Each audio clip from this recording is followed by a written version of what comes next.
BMW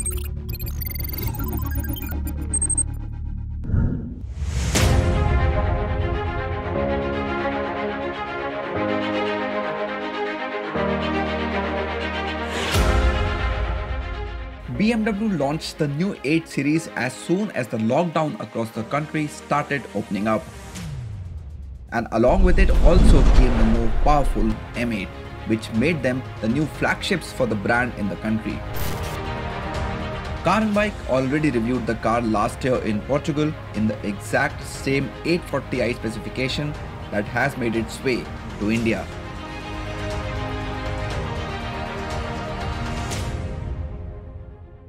Internationally, the 8 Series comes in 3 different variations: the Coupe, the Convertible and the Grand Coupe. Now, India for the time being only gets a Grand Coupe version of the car that you see here. The first thing you notice is this nice looking kidney grille. If you're not a big fan of those big size grills on cars like the 7 Series or the X7, you will like this one for its size and the style. You also like this nice sleek looking adaptive LED headlamps, and because this is the base variant and not the M Sport, it does not get laser lights. Also, this one gets 18-inch alloys, unlike the M Sport which gets 19-inch alloy wheels.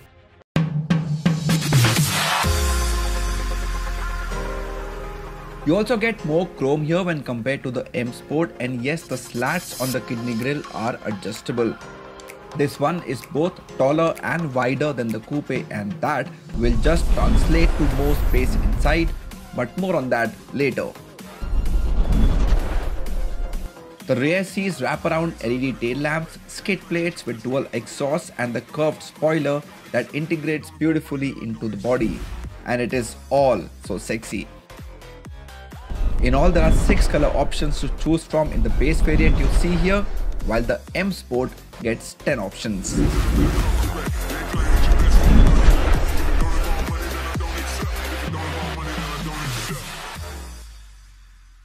The cabin is a classic example of how you create individuality while being a part of the family. So there are some bits that will remind you of some other cars from BMW, but a lot of it is also very exclusive, very special on this car. I like the fact that this center console on the dashboard is really wide. It houses the touchscreen system, the AC vents, a lot of controls.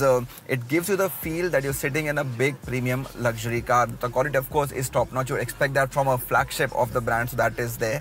I like this elements, shiny crystalline elements at a lot of places in the car. So the controls on the AC vents, the volume control knob here, the iDrive controller, and of course the crystalline elements on the gear selector, which also has an illuminated 8 on it. That's really nice. The big 12.3-inch instrument cluster behind the steering wheel is likable too. It is all digital but looks deceptively like an analog setup, and that's good for those who hate adjusting to the new technology. But you get all the information at one go. Then there's the 2-part large panoramic glass roof, wireless charger and ambient lighting in 6 different colors. Centered around black and white, there are 3 interior trims to choose from in base and 3 in M Sport, which gets the Merito trim as standard. And then there's a touchscreen infotainment system that takes care of a lot of functions, and now you can converse with it in 5 different ways. You can use the dial on the center console, you can use voice commands, you can touch the screen, you can use controls on the steering wheel, and you can also do gesture control.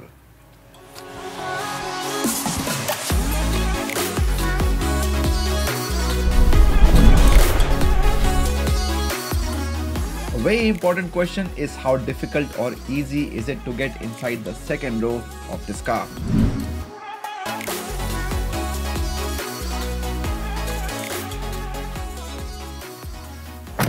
Well, considering it's a coupe, not bad at all getting inside the second row of this car. Once you get here, you get a sense of the space. Now, this is a long wheelbase on the car, so what you get is good space despite the sloping roof line.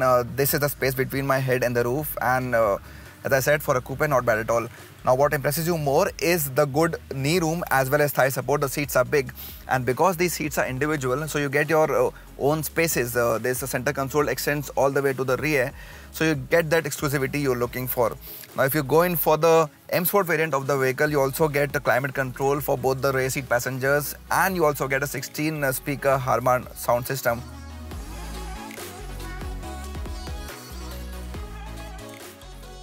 It is probably unfair to compare it to say a 7 Series, but I would have liked to see a button on the second row that pushes the front seat to make available more legroom.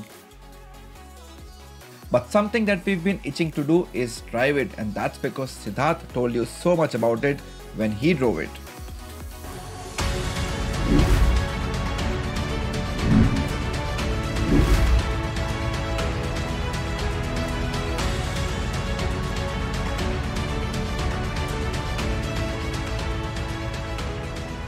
Now we found the drive dynamics of the Gran Coupe pretty similar to those of the two-door convertible, which is remarkable. Now just like the variations in terms of design, even in terms of engines, the 8 Series family gets a lot of options. But India right now will get only one of them, which is the tried and tested, famed, very popular 3-litre 6-cylinder twin-turbo petrol engine. The numbers on this engine are quite impressive, a maximum power of 340 bhp and a peak torque figure of 500 Newton meters. So there's enough of power and grunt to make sure that you can have a lot of fun in this car.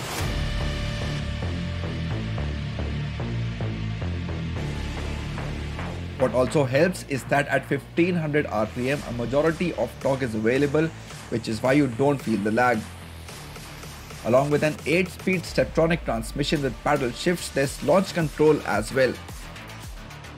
0 to 100 takes just 5.2 seconds and it drives well too. You want a stiff suspension, it's there. You want an aerodynamic body, it's there, and the low center of gravity just makes things even more interesting because it changes the nature of the car. Now this car comes with something called integral active steering. What it does is that at speeds below 72 km per hour, the rear wheels turn into the opposite direction of the front wheels. Now that means that when you're driving in the city, in traffic, on narrower roads, possibly you need a lesser turning radius, and this car will do that for you. But once you go over the speeds of 72 km per hour, which means on empty roads on the highways, the rear wheels also turn in the same direction as the front wheels to give you a more dynamic feel when you're driving the vehicle.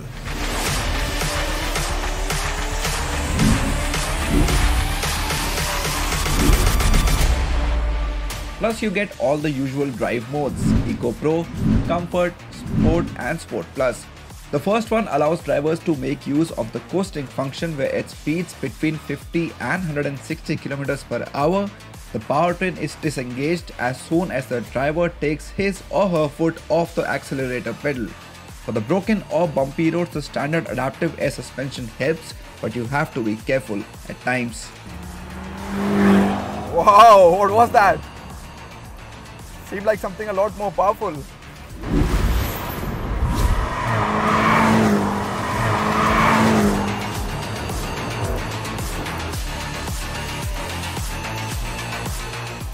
We'd forgotten to tell you about its seriously fast sibling, the M8. No points for guessing who's behind the wheel of that one. I've spent a lot of time with this car in the past too, and it's just so brilliantly engineered. It's got to be the most satisfying, the most fun car from BMW right now. It's also very precise, and it throws you all the bells and whistles that M GmbH has to offer. So you've got on this one so much that comes standard.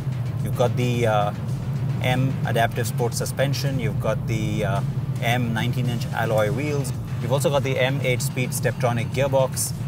There is just plenty going on this car to keep you fully entertained, and it does 0 to 100 in just 3.3 seconds. That's mad. While the 8 Series Gran Coupe starts at 1.3 crore rupees ex-showroom, the insanely fast and powerful M8 Coupe will set you back by 2.15 crores. And in between sits the 840i M Sport that has been priced at 1.55 crore rupees ex-showroom.